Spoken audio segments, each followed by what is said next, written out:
Does design in paintball matter? Design in paintball is incredibly important. It's a very gear-dependent sport. I mean, everything from the way your pods come out of your harness, kind of peek your way up to the most important thing, and the most important thing other than the paint is the gun. It was never really anything that was planned, it just happened. Jacko, Leds, and Jack Wood were all legends playing professionally in England. The very, very beginning of the whole thing was to get paintball products for us to play with. How did it grow from you leaving WDP to come, Probably can't put that on camera. Planet Eclipse had just always, there's really nice guys from England, and they just made tip-top stuff. It's not about making a product and running away with the cash, is it? It's like trying to get everything into paintball and build it and make new stuff and a new competition. We always want to produce and make the best for the player, and if it doesn't work, we won't bring it to market. And with that, being able to sponsor teams that we'd like. I was one of the first, Eclipse players, right? And so I kind of felt like, people knew me as well as they knew Eclipse. We were one for a lot of years, and 1, 2, 3, beat down, sit up. We were talking to them about sponsorship, and they're like, well, we got something big coming, but we won't tell you what it is. And I'm like, come on, man. First time we brought out a gun, it was a huge leap. We didn't know if it was going to be a successful thing for us or it'd be the end of the company. And at the time, even though that autococker was paying my bills, I was really a little jealous of the dudes that got to shoot the ego, if I'm gonna be completely frank with you. It's one of our little mantras, if you like. The customer should be playing paintball with their gun, not fixing it. Their markers have been with us since they introduced the Eagle, and I was one of the first guys to shoot an 07 Eagle, and we've been with them ever since. They made a gun that competed with their own gun, and they made something even more popular. One more time, actually say Geo. And not ego again. Yes. I've always said with any Eclipse guns, the best things about them are they work no matter what. That's when I went from thinking of them as another manufacturer to being, oh gosh, these guys have something and they're not done. They're going to keep making it better and better and better. And at the point I turned around to Julian Leds and went, actually, this is, again, a different gun now. They are the cornerstone of an industry. They have broken out of that legendary player status and now are legends on the manufacturing side. Jack Wood is one of the most innovative designers that we have in paintball. If somebody came up to me with an argument that was contrary to that, I would question your motive and I would question your knowledge of the game. I never thought that I'd be able to have a full-time career. I thought, at best, I'd get a few years out of it and then have to find a real job.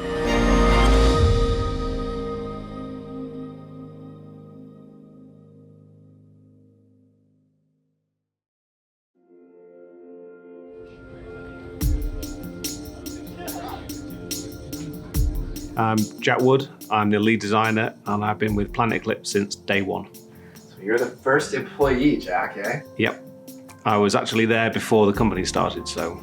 Well, my uncle owned the company originally. He was one of the first people in the UK to bring paintball into the country. He had a paintball site and then opened a store, and from the age of probably 10, we were running around the fields at his house, shooting these horrible big brass things that took 15 minutes to load one ball into them. It just went from there, really. And I got addicted to it. I used to cycle about 15 miles every weekend to go and help ref for him.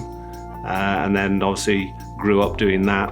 And then later on, once I could drive, went and started working in this store. And the way it actually worked out was that Leds and Jules were playing on the Banzais, the team we all played for. So I was working for my uncle owned the store.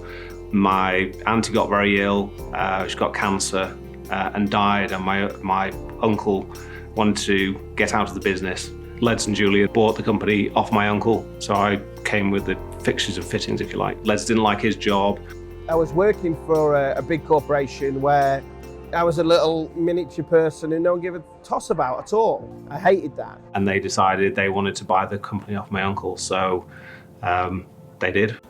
It was a great shop with a great vibe, and I missed that every day, to be honest, some ways, because we didn't really work. We just hung out in a shop from 10:30 if we managed to get there on time to whenever we shut. And then we'd go out drinking, or we'd just get food in or whatever, and people would come down and hang out. Join the Eclipse in 1998. I was up in Manchester one day, we were playing a tournament, and I was in the Planet store and chatting away with Jules, and he said, "What are you doing now?" And I said, "Oh, I'm doing XYZ." And he said, "Why don't you come and do XYZ with us?" And I went, "Okay, sounds like fun." The reason I left a proper job was to do something that meant something to me. There was no vision. I mean, you know, no, nothing at all. Maybe other people did, we didn't. It wasn't to customize it or to, you know, to make this great thing for ourselves. It's because we played paintball and we couldn't get anything. So when we opened the store, we wanted to, we went, me and Jules, or Jules really, had contacts where we could get the latest and the greatest stuff. We were like little kids, you know, wow, the new product's just arrived, you know, woo! That was what it was all about to start with. And then as we got into the industry, we realized that a lot of the product that people were creating was crap. So the first things that we started modifying really were parts for the old Sterling pump guns. Initially it was just for us, it was just for the team. And then obviously we were very successful with the Banzais and we won all kinds of stuff in the UK. And people were like buying the guns that we were shooting and then wanted the modifications that we had because we were winning. Jack Wood was, you know, is a great engineer. He's a very intelligent guy. And we used his knowledge to make things better.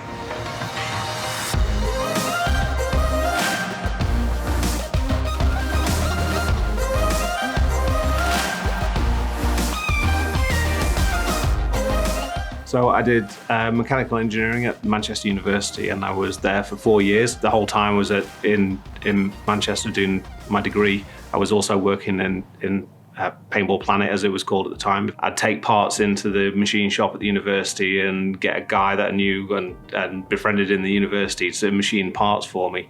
And we'd stick those in our guns and we'd go and play and they worked really well. My final year project was actually making a paintball gun.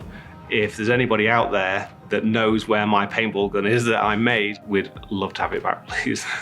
Where is it? What happened to it? We sold it. Obviously, most of the parts were manufactured using Planet Eclipse money. After I finished that, it just went on the wall and we sold it, and we'd love to get it back.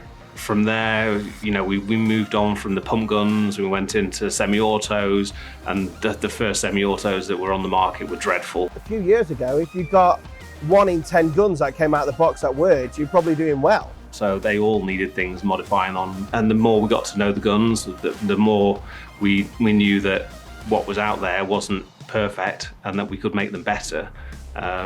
So we did. It was very organic.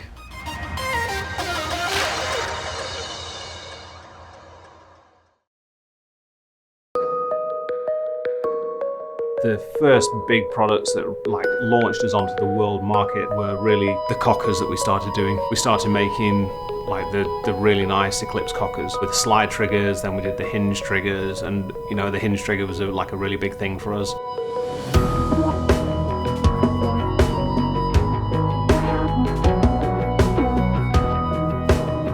I remember when the swing frames started coming out. Wargame Products had one that was possibly one of the ugliest things that's ever been made. Then ShockTech came out with theirs and they raised the bar on ugly. It's probably the only thing ShockTech's ever made that hideous. And then I saw the Eclipse one, and the Eclipse one was beautiful. They were the only guys to make a swing frame for an autococker that did the job and actually made the gun look better. And that's when we started having a product that could like ship to the rest of the world, and it wasn't just some guys around Manchester just bolting bits onto the guns. It was a complete product that you could ship to a different country and somebody could buy it and open it and go, wow, this is a really cool piece of kit. The autococker is, in every sense of the word, a legendary paintball gun. It was just the first badass machine that you put in your hands, and if you got one that worked. Planet Eclipse made some awesome autocockers back in the day, but once the electronic guns came in, because the rate of fire was so high back in the day, you know, at first we're talking in the 20s in 2003, and then they finally capped it at 15. So the autococker just can't keep up, like it just mechanically cannot keep up.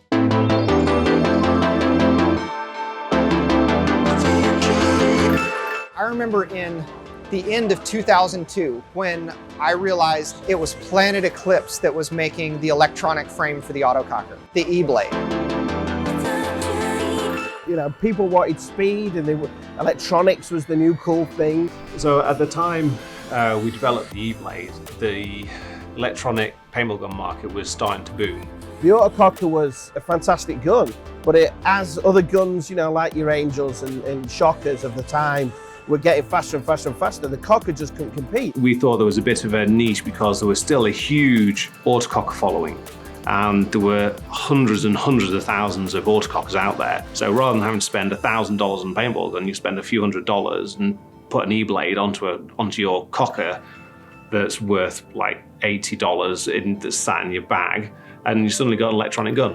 So to take an E-blade, put that on this thing that you just, you know, there's just a feel to an autococker, you know what I mean? Again, it's like a classic car. It really has that feel to it. You know, it's not a Lamborghini, it's not a Ferrari, but at least, you know, an E-blade was like taking a giant, you know, supercharged engine and putting it in a classic car, so you could have a drag race with a Ferrari.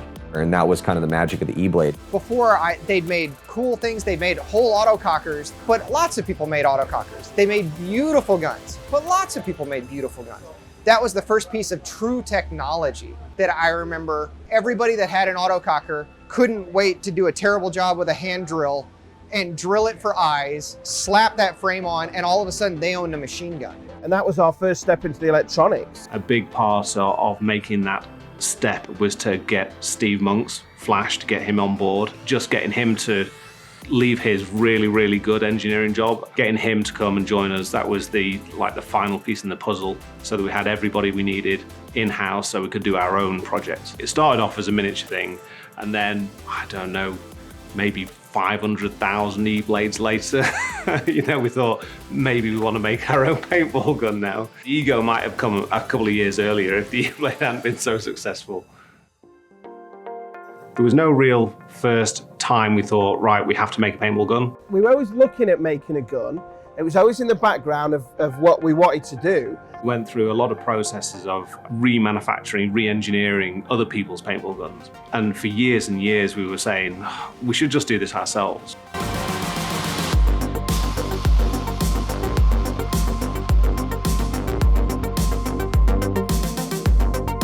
We were really excited to be talking to Eclipse just because they had such a good reputation for such good quality products. But it was I knew they were coming out with a gun, they knew they were coming out with a gun, and I was just like, tell me you're coming out with a gun. Tell me it's gonna be a good gun. Give me an idea what the concept is gonna be like so that I can at least tell my players it's taken care of, we're not shooting e-cockers, we're gonna be shooting a good gun. And they just wouldn't do it. They're just like, you gotta wait, you gotta wait, you gotta wait. We've always focused specifically on making products that work and they're reliable and the customer can just pull them out of a bag and go and shoot them. So we knew that whatever we built, it had to be really robust, really reliable. We were the first Ego team, and a lot of people asked us in the beginning of why are you risking it on a new gun. Before we started shooting the Egos, Eclipse had a reputation of having super high quality products. The guys who run the company, Julian, Jacko, and Leds, all had a super reputation of just being really good guys, being really straight up. A lot of people you deal with in the industry, when you're doing a deal with them, you know it's just gonna fall. You know at some point they're gonna screw you.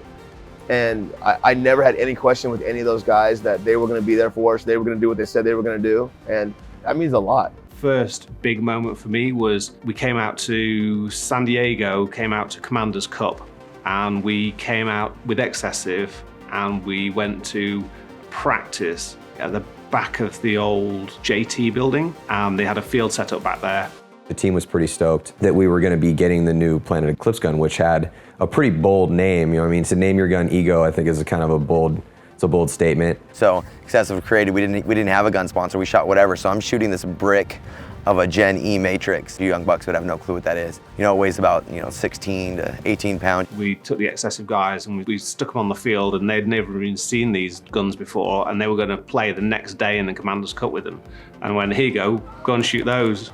I get a hand of this gun, shooting as fast as we can possibly shoot, super light. How does this gun so light, shoot so fast? It was just... And they just came off after the first game and just went, holy f***, what are these things? It was a different animal than anything I'd ever shot in my life. You know, all my years of playing autocockers and Angels, I knew that paintball was gonna change. That was okay, this is gonna work. We know we've got a good product here. And then we displayed it and showed it at Commander's Cup that year, and it just blew up from there. It was amazing. At the end of 2005, I remember thinking, oh, this is what we're gonna do. We're gonna release a similar version of the gun every year. Then 2007 came, and the gun was radically different.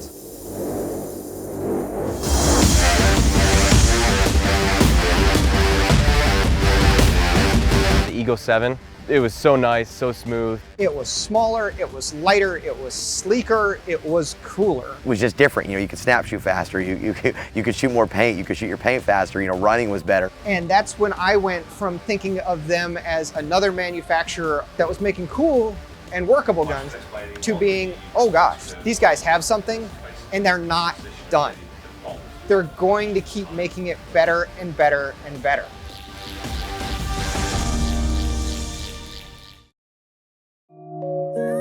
We obviously had the Ego and it was really successful, but there was a definite move from a lot of the player base to move towards a spool valve face mechanism, and we didn't have one of those in our range at the time, and we thought, you know, to keep up with the markets, we need to, you know, be able to provide something like that. Hello, I'm Jack Wood. I work for Planet Eclipse, and we're here at the 2008 World Cup for the US debut of our brand new product, the Eclipse Geo. Anytime you're asked to create something new or you challenge yourself to build something new that's outside of what you currently make, it's exciting, it's a challenge, and it's really what engineers like to do. It was fun to see after years of making the Ego, which was at the time probably the most successful high-end paintball gun on the planet. They saw the market for spool valve guns and they were not content with what they had. Don't necessarily want to try and regurgitate the same thing over and over. It's nice to have a new challenge and find a different way of approaching something. So yeah, it was always good fun to do that. They made a gun that competed with their own gun, and they made something even more popular. They released the Geo. We had worries at the time whether it was going to kill the sales of the Ego or whether it was kill the Ego off altogether. So we thought we'll just go straight in there and keep them very similar specification, market them at exactly the same price point, same features, same everything, and basically let them fight it out, and the winner would succeed. As it turns out, both of them went on and were both very successful because there was clearly players who preferred one platform over another and vice versa.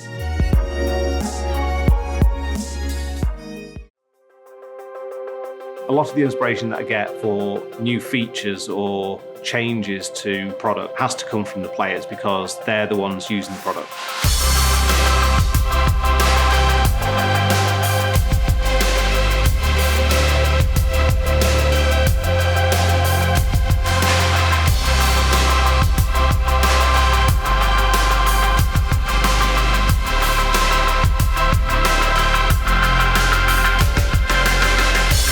Me sat in my office, I'm not using a paintball gun. Obviously I still play paintball and I know what I like, but that's not necessarily applicable to the modern game or to a customer who plays paintball in Alaska.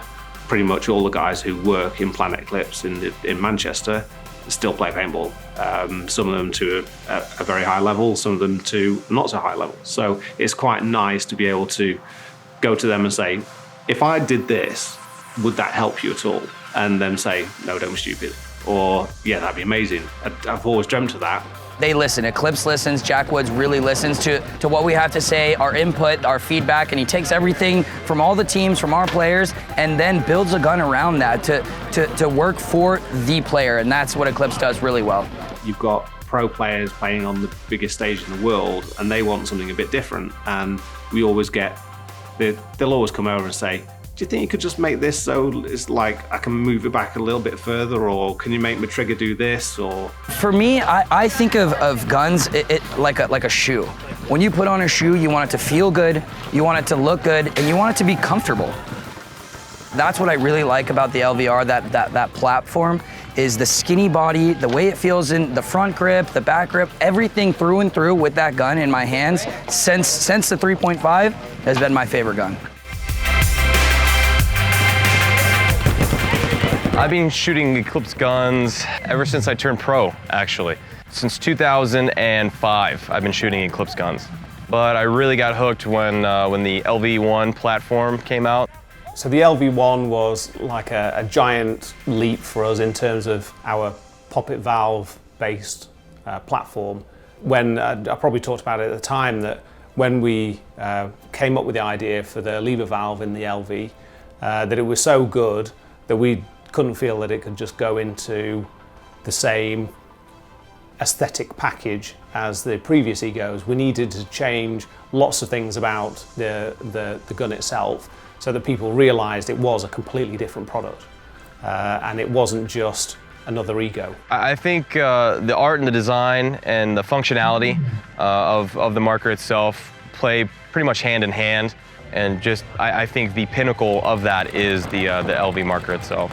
I think the single biggest thing that I'm proud of would be the LV1, because it was such a huge step change for all poppet-based paintball guns. To add that element in between the rammer and the valve that makes the LV1 so distinctive to shoot and makes it sound so good and feel so good. That's probably the one biggest thing. It was just like that eureka moment and actually making it work. Just encompasses everything that I believe Eclipse has been trying to provide the paintball community for a long time, and that's ease of use and just a beautiful marker in general.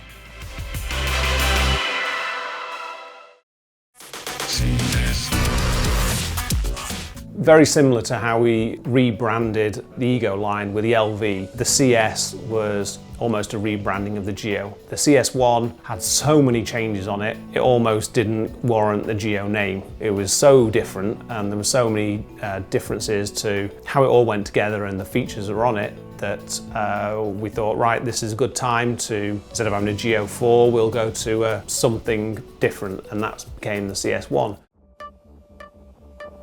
So the CS2 actually started off several years ago as a big revision of the CS 1.5. During the development of the CS2, we introduced the Gamma Core, and it became clear through testing it ourselves internally that that platform has a lot of advantages that our pro players would appreciate, customers that want our best performing and highest end product would appreciate. I shot the gun instantly. I called Jacko and said, this should not be called the CS2 because this is not the CS. The CS2 to me, it feels different, it shoots different, it sounds different. It is the next level on gun. The Gamma Core was something completely different. It had its roots in a very different place, and it was a completely from ground up design. It didn't take any parts from anywhere else. Every single component in it is completely different to an Ivy core.